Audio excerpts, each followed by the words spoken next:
Yo, what's up guys? Welcome back to the Feezy-built channel. Today is part 2 video of rebuilding or overhauling the complete rear suspension on an EG hatch, or pretty much any Civic, Integra. They're all the same really.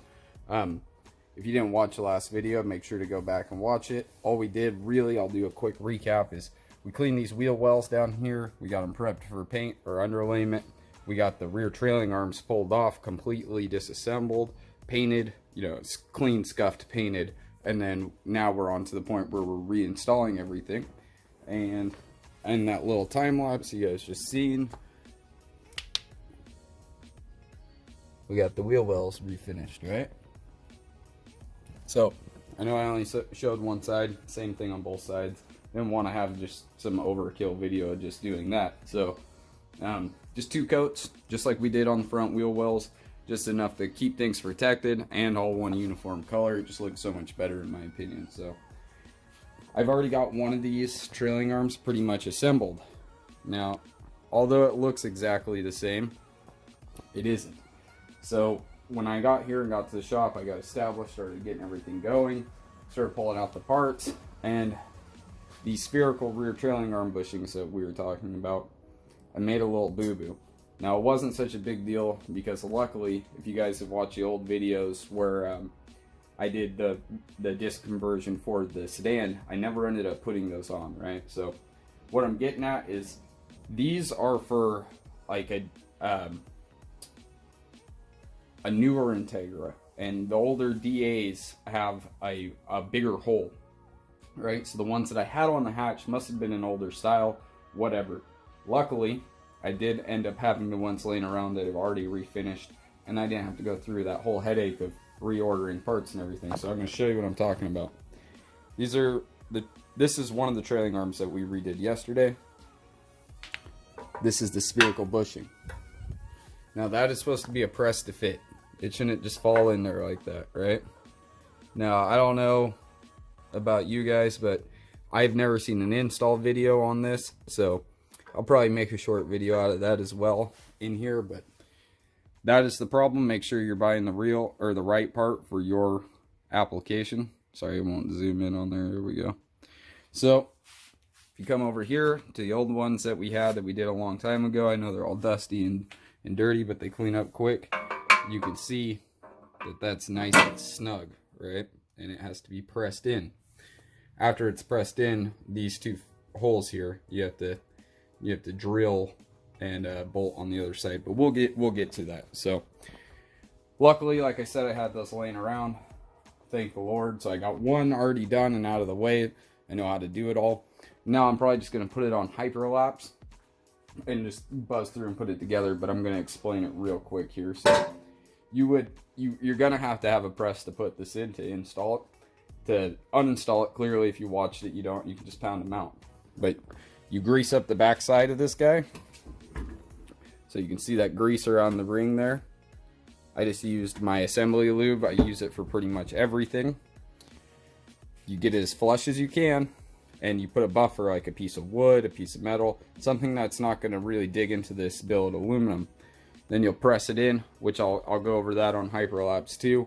But you press that guy in until it's completely snug. If it veers in any way, don't really worry about it. It's not a huge deal. You will be able to just press on the other side until it sits flush. Once that's done, these holes here, you have that pressed in, right? So you'll take your drill bit and drill out those holes after this is completely pressed in. You want it to be pressed in before you drill that hole, so you know it's going to be lined up perfect, right? I'm trying to make sure this is as square as possible. You don't have to measure it or anything. I didn't. I just got it as close as I could by eye. Then you'll bolt it in, and it's just a safety precaution. There's no way that thing would come out, but it's just there just in case, right? So that's pretty much it. It's real self-explanatory. The size drill bit,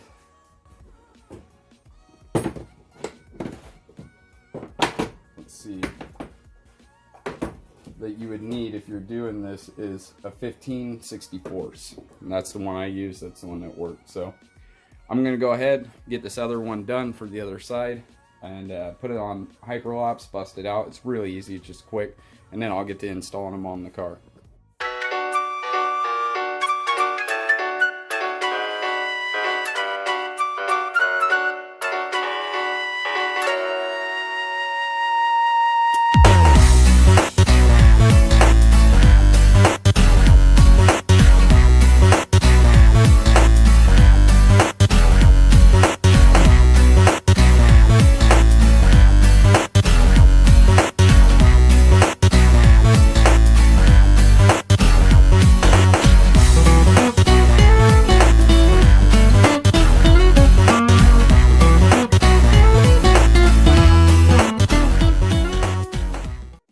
Okay guys, so got that all installed.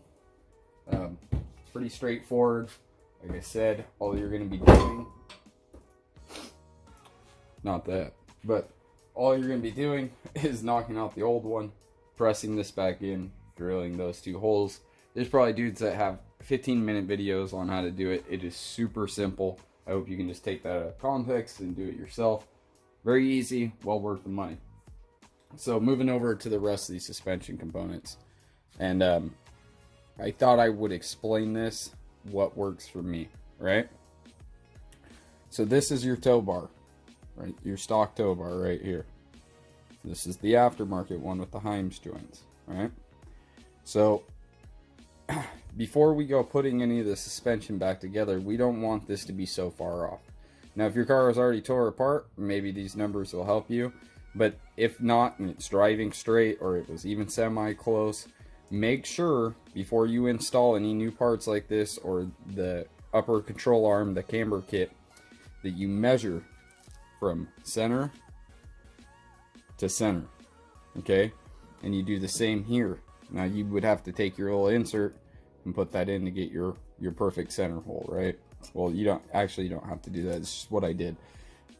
Then you match these up. So let's say this one was like 5.5, so you make this 5.5, but you want to have an even amount coming out of each end. So spin these in all the way first and count your spins out on each side and do it, you know, piece by piece until you get it right. Same thing with the upper control arm or the camber kit, whatever you want to call it. You're going to do the same thing. So you would measure from here to the center of there. So from the outside of this guy to the center of there, and make it the same as stock. Now of course when you go to get an alignment, they will probably adjust this or move it and get it right, but it's best to have it as close as possible, and that way you're not making it near impossible for the guy that's got to do the alignment, or it's so far off it's just going to take so much time. This will get it as close as possible and it will work great. So just thought I would go over that real quick with you guys. Plus look at the difference in that. I mean, cruddy, nifty, right? Looks good. So the whole unit is pretty much done. Now it's just time to go put it on the car.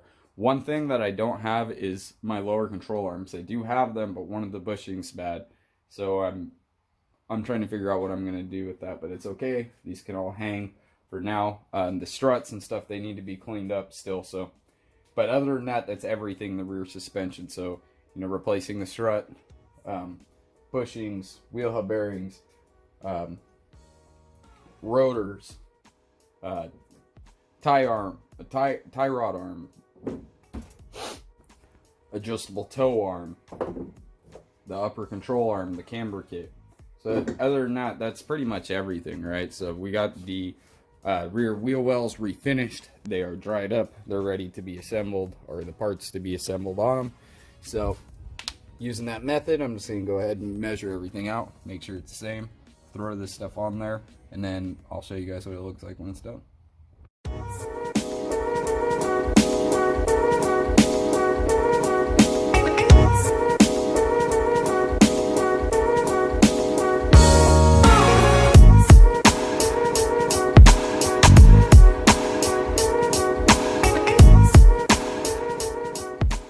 Alright guys, so as you've seen, we got everything installed. Rear trailing arms are on. One thing that we didn't get was the lower control arm, so I'm still waiting on a set. I did have bad bushings on the inside towards the trailing arm itself, but every other one was good. I don't know what was going on there. Probably something to do with the alignment prior.